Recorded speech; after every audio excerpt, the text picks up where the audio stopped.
Good morning. We are extremely pleased that you are here. It is good to come together for the purpose of co-creating. Do you agree? Yes. You are knowing what you are wanting? A changing thing? Yes. An evolving thing? An expanding thing? That's a good thing? You are enjoying having desires that aren't fulfilled? Oh, they're our favorite. Those are our favorite.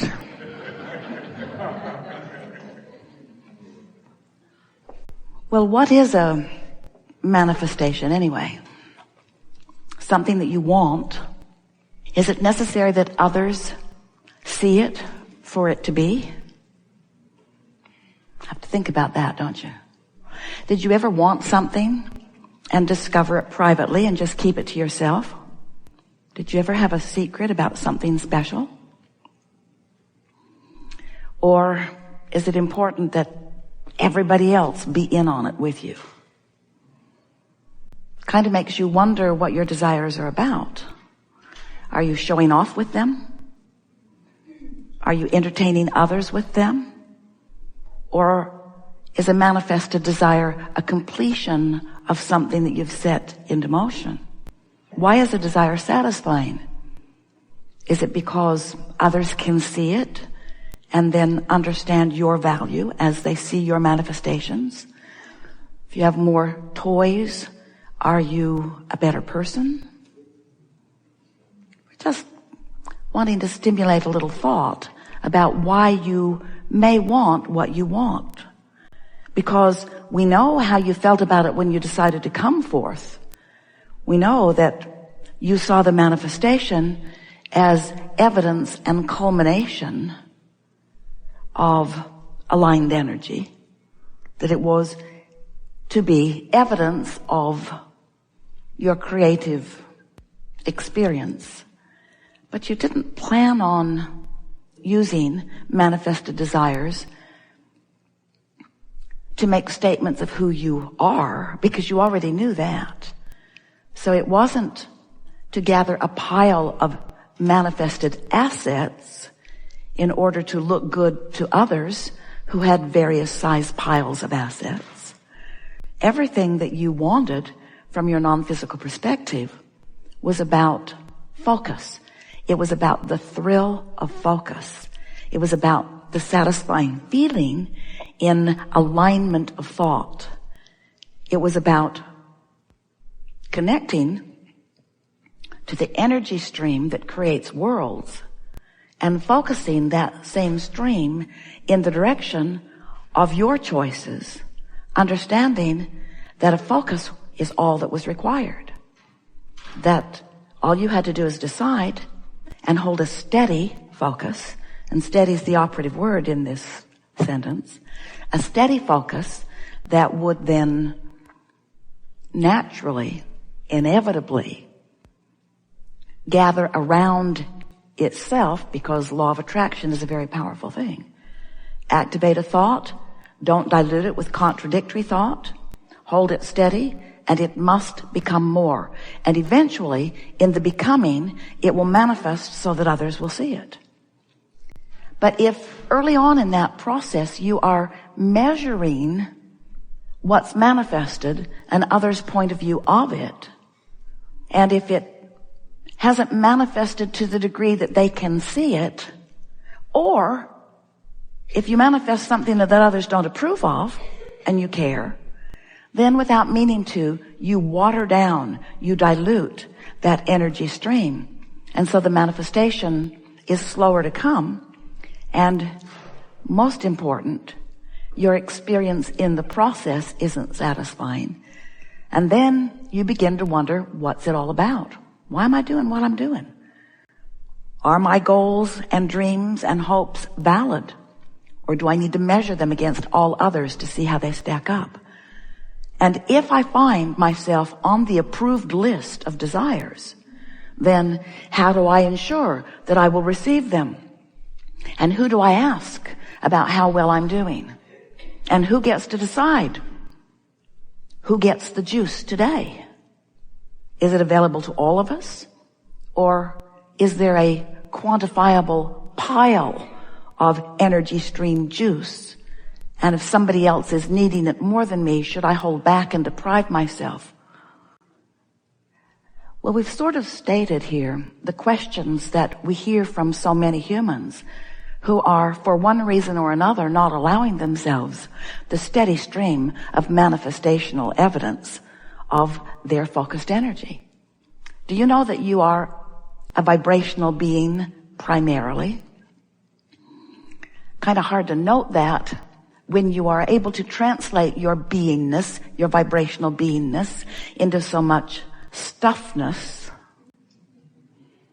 You see and hear and smell and taste and touch so well that it's easy for humans to forget that they are vibrational, because they want to categorize the physical world that they can see and hear and smell and taste and touch as reality, as material reality, as the real life, where non-physical things not yet manifested, or things that are thought in nature primarily, they want to call those non-physical or non-real or non-evidence. Consider this. So you get it, that the reason that we would encourage you to meditate is because you might have some busyness going on in your vibration that isn't serving you, that if you were to meditate, it would soften it and you'd be in a better place. And you also get it that if you're being really specific about something that you don't believe, that you're sort of shooting yourself in the foot. So being more general is a good tool. So you're also getting it that if you are chilled, if you are in alignment, meditation isn't a good idea, because you're already there. Here's the gauge that we would apply and the question that we would ask of ourselves. If I'm tuned in, tapped in, turned on, then thinking about what I want is the best thing to do. If I'm out of whack, meditation is a better plan. Mm-hmm. If I'm holding my cork under the water, letting it go is the best idea. If it's bobbing on the surface, thinking about how fun it is a better idea. We're not encouraging you to meditate just for the sake of meditating. It's a tool to release resistance. And sometimes you don't have any resistance to release, so it is a chore that is unnecessary. And the reason you called it a chore is because parents are all the time giving you meaningless things to do. That you're not inspired to, that you don't want to do, that you don't have any momentum going for, so it feels like a chore. And why does it? Because you didn't want to do it, because there's no momentum going. We think it's wise. We don't want you to make chores out of our processes.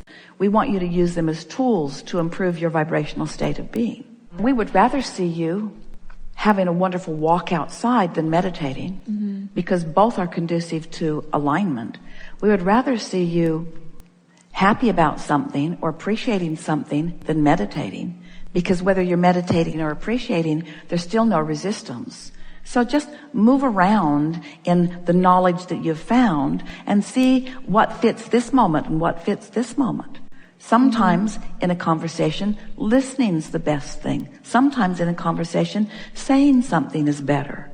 In other words, there's no right or wrong. Just do your best to apply as much that you know as best you can. And most of all, don't beat up on yourself, because there's a sort of recurring theme in this conversation that goes something like, I should be doing better than I am. And that is what's slowing things down more than anything and making meditation feel like a chore. Also, we don't want you to meditate to fix something that's broken. We want you to meditate because it feels good to release resistance. We don't want you to meditate all the time, and we don't want you to work hard. We want you to take inspired action. We want the meditation to lead you to inspired action if it does. But if it isn't working, then take another tact and another tact. There are many ways. Listen to music, take a run, pet your cat, walk with your dog, call a friend. In other words, do anything and everything you can think of that will bring you into a place of feeling good until you discover which things work best for you. And then understand that the thing that is working best today may not be the thing that is working best tomorrow, but before you know it, you'll have this whole pile of things in your pocket, a bag of tricks, so to speak. That was one of the things about the 22 processes that we put in the back of the Ask and It Is Given book. They were written in an understanding that you are at different vibrational frequencies. You are at different relationships to the source within you. And sometimes one process works better than another. So you just have to figure out what works best for you right here and now. But we want this conversation to do its job, if words could teach, in the convincing you that there's not one process that's going to work for you every time, but that the desire that is at the heart of this is what really matters. I want to feel as good as I can feel now. Right now. I'm going to do the best I can to feel good now. And so if you don't feel like meditating, that's fine. But when you beat up on yourself for not meditating, that's not fine. So it's like, pick something. Meditate or don't. Take a walk or don't. Go with that person or don't. Go with that person or that person. Do this thing or do this thing. But whatever it is you are inclined toward, line up with it completely. Don't not meditate and then beat up on yourself.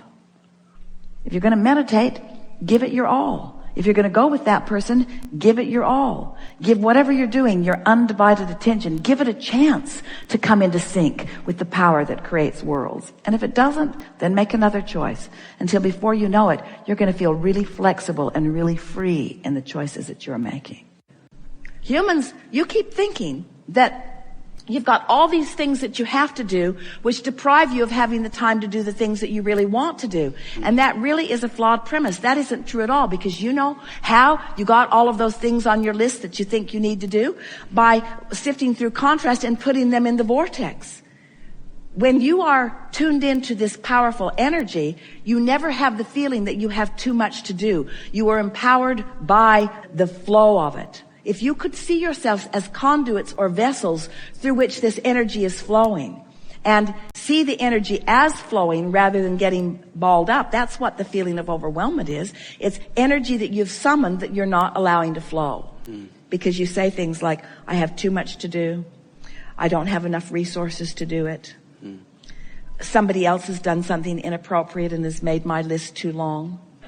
Somebody's not been taking care of business. In other words, there's always negative emotion attached to the thought that is the slowing of the energy. Isn't it interesting that everything that you bring up, no matter what it is, we tell you it's all about the same thing. Yeah. It's all about the same thing. It's that you ask for energy and therefore summoned it, but you're thinking a thought on a pretty regular basis that isn't letting the energy that you've summoned flow. And then you give thousands upon millions upon billions of excuses that seem to explain your unhappiness when there's really only one viable answer. I summoned energy and then I blocked it. So we think, for the next 10 years, everyone who came into the seminar, who came to the chair, who said, Abraham, blah, blah, blah, blah, blah, blah. If we would say, we love you very much, but you've summoned energy that you're blocking. Next. Abraham, blah, blah, blah, blah, blah, blah, blah, blah. And we would say, you've summoned energy that you're blocking. Abraham, blah, blah, we only have 15 more minutes. Blah, blah, blah, blah, blah, blah, blah, blah, blah, blah. You've summoned energy that you're blocking. And after a while, someone would say, how do I know that I've summoned energy that I'm blocking? And we would say, blah, blah, blah. No, we would say, because you feel negative emotion. Because if you hadn't summoned energy that you're blocking, you wouldn't feel any negative emotion. Well, how would I know that I've summoned energy that I'm not blocking? Well, you'd feel positive emotion. Is there anything else that you want to tell me, Abraham? No. That's it. That's the whole thing. Life causes you to summon, and if you don't block it, you'll have fun. Seems like there should be more. We know it seems like it, but there isn't. You can apply it endlessly. You can apply it to relationships. You can